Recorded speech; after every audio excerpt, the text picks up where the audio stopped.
13 जून 2025 की सुबह अहमदाबाद में सामान्य से थोड़ी अलग थी। मानसून के बादल आसमान में तैर रहे थे, लेकिन अभी भी बारिश का इंतजार था। सरदार वल्लभ भाई पटेल अंतर्राष्ट्रीय हवाई अड्डे पर सुबह से ही यात्रियों की भीड़ लगी हुई थी। रमेश अपने भाई अजय के साथ सुबह 10 बजे हवाई अड्डे पहुंचे थे। दोनों भाइयों के चेहरे पर लंदन जाने की खुशी साफ दिख रही थी। रमेश, जो अब ब्रिटिश नागरिक थे, अपने भाई अजय को पहली बार लंदन दिखाने ले जा रहे थे। भाई, लंदन में तुम्हें बहुत कुछ दिखाना है, रमेश ने अजय से कहा था जब वे चेक इन काउंटर पर खड़े थे। टेम्स नदी, बिग बैन, बकिंघम पैलेस, सब कुछ। अजय, जो अपनी पहली विदेश यात्रा पर जा रहा था, उत्साह से भरा हुआ था। चेक इन के समय रमेश को सीट 11A मिली थी। यह एक इमरजेंसी एग्जिट के पास की सीट थी। उस समय उन्हें नहीं पता था कि यही सीट उनकी जिंदगी बचाने वाली थी। हवाई अड्डे के एक कोने में ग्लूसेस्टर से आया एक परिवार बैठा था। अकील नाना बाबा, उनकी पत्नी हन्ना वोरा जी और उनकी बेटी सारा। वे भारत में कुछ रिश्तेदारों से मिलने आए थे और अब वापस घर लौट रहे थे। अकील अपने फोन में कुछ फोटोज देख रहे थे। देखो कितनी सुंदर तस्वीरें हैं, इन्हें लंदन में सबको दिखाएंगे। दूसरी तरफ ब्लैकबर्न के 72 वर्षीय आदम ताजू अपनी 70 वर्षीय पत्नी हसीना के साथ बैठे थे। उनके साथ उनके दामाद अल्ताफ हुसैन पटेल भी थे, जो लंदन में रहते थे। दोपहर 12:30 पर एयर इंडिया फ्लाइट AI 171 के लिए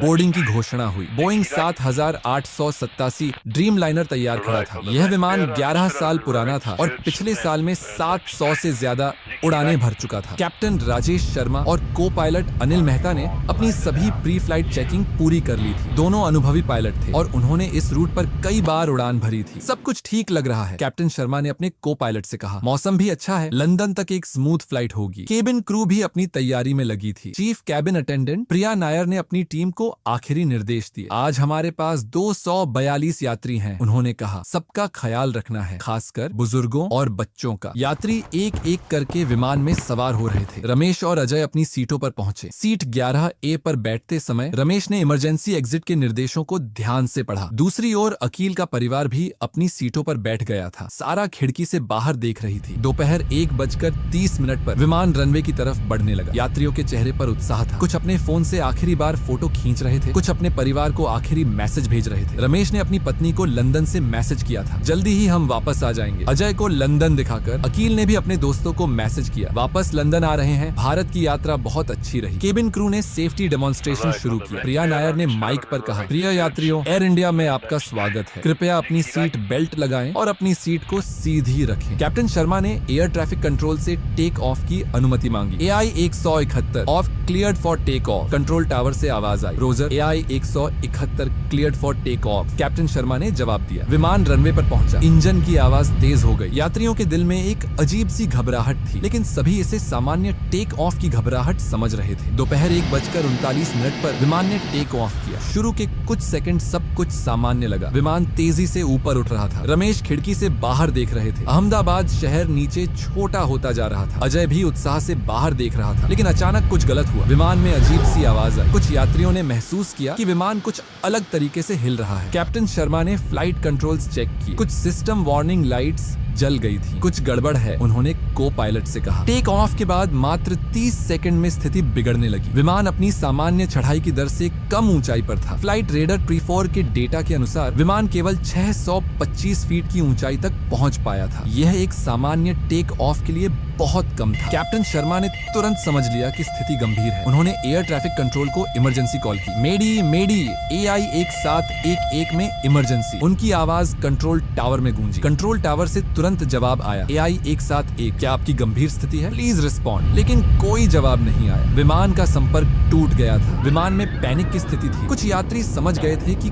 कुछ बहुत गलत हो रहा है। बच्चे रोने लगे थे। केबिन क्रू ने यात्रियों को शांत रहने की कोशिश की, लेकिन वे खुद भी जानते थे कि स्थिति गंभीर है। प्रिया नायर ने माइक पर कहा, यात्रियों कृपया शांत रहें और अपनी सीट पर बैठे रहें। लेकिन उनकी आवाज में घबराहट साफ झलक रही थी। कॉकपिट में कैप्टन शर्मा और को पायलट अनिल मेहता अपनी पूरी ताकत से विमान को नियंत्रण में लाने की कोशिश कर रहे थे। कैप्टन शर्मा ने एक बार फिर कंट्रोल की कोशिश की, लेकिन विमान का वजन और गति उनके नियंत्रण से बाहर हो गई थी। यात्रियों में अब पूरी तरह से दहशत फैल गई थी। सभी समझ गए थे कि वे मुसीबत में हैं। विमान तेजी से नीचे आ रहा था। नीचे अहमदाबाद का मेघानी, नगर इलाका दिख रहा था। यहाँ बीजे मेडिकल कॉलेज और सिविल अस्पताल स्थित था। उस समय अस्पताल के डॉक्टरों के हॉस्टल में लंच ब्रेक चल रहा था। मेडिकल स्टूडेंट्स और डॉक्टर्स अपना खाना खा रहे थे। किसी को पता नहीं था कि कुछ ही सेकंडों में उनकी जिंदगी बदल जाने वाली थी। कैप्टन शर्मा ने आखिरी कोशिश की। उन्होंने विमान को किसी तरह से पॉपुलेटेड एरिया से दूर ले जाने की कोशिश की, लेकिन अब यह उनके नियंत्रण में नहीं था। दोपहर के 1:40 पर टेक ऑन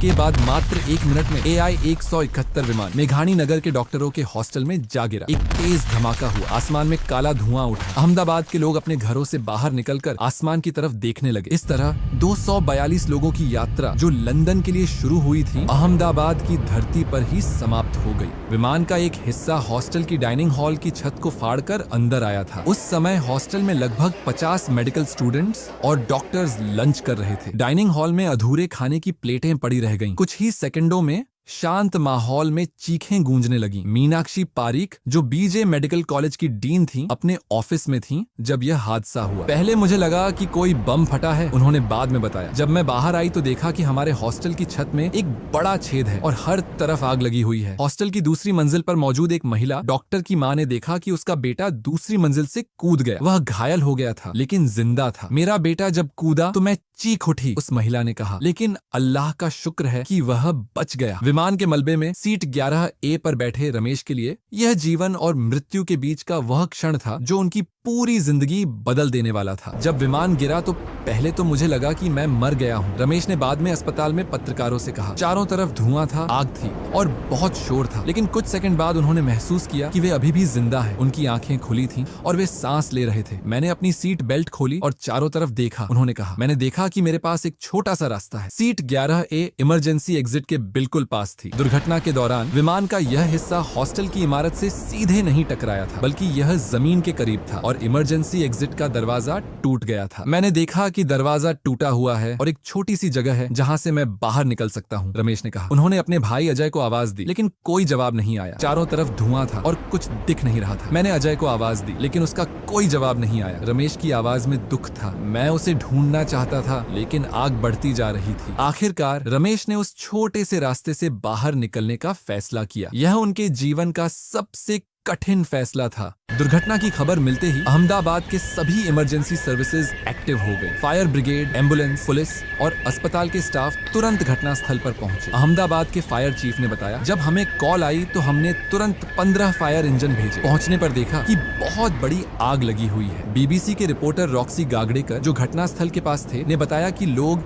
जितनी जिंदगियां बचा सकते हैं बचाने के लिए दौड़ रहे थे। मैंने देखा कि लोग मलबे से शरीर निकाल रहे हैं, उन्होंने कहा। यह बहुत दिल दहला देने वाला दृश्य था। अहमदाबाद के आसमान में काले धुएं का बादल दिख रहा था। पूरे शहर में इस दुर्घटना की चर्चा होने लगी। बीजे मेडिकल कॉलेज और सिविल अस्पताल में इमरजेंसी घोषित कर दी गई। ये एक अजीब स्थिति थी। अस्पताल को अपने ही लोगों का इलाज करना पड़ रहा था। डॉक्टर मीनाक्षी पारीक ने बताया, हमारे अपने 4 मेडिकल स्टूडेंट्स और 4 डॉक्टर्स के परिवारजन मारे गए। यह हमारे लिए बहुत कठिन समय था। रमेश को तुरंत अस्पताल के इमरजेंसी वार्ड में भर्ती किया गया। उनकी हालत गंभीर थी, लेकिन वे होश में थे। जब मैं अस्पताल में आया तो मुझे अभी भी यकीन नहीं हो रहा था कि मैं बच गया हूं, रमेश ने कहा। डॉक्टर्स ने उनकी जांच की। उन्हें कई चोटें आई थीं, लेकिन कोई जानलेवा चोट नहीं थी। यह एक चमत्कार है, डॉक्टरों ने कहा। 242 में से सिर्फ एक व्यक्ति का बचना, यह ऊपर वाले की कृपा है। दुर्घटना के बाद सबसे बड़ी समस्या शवों की पहचान की थी। आग के कारण ज्यादातर शव बुरी तरह जल गए थे, पर अभी तक ये पता नहीं चला कि फ्लाइट कैसे क्रैश हुई। पुलिस ब्लैक बॉक्स ढूंढ रही है। इस फ्लाइट में 241 पैसेंजर और 50 से ज्यादा कॉलेज स्टूडेंट की डेथ हो गई। 13 जून 2025 यह तारीख हमेशा याद रहेगी, न केवल दुर्घटना के लिए बल्कि इसलिए भी कि यह हमें सिखाती है कि हर दिन, हर पल, हर सांस कितनी कीमती है। AI-171 की यात्रा अधूरी रह गई। 241 सपने अधूरे रह गए, लेकिन उनकी याद हमेशा जिंदा रहेगी, एक चेतावनी की तरह, एक सबक की तरह और एक प्रार्थना की तरह कि ऐसी दुर्घटना दोबारा न हो।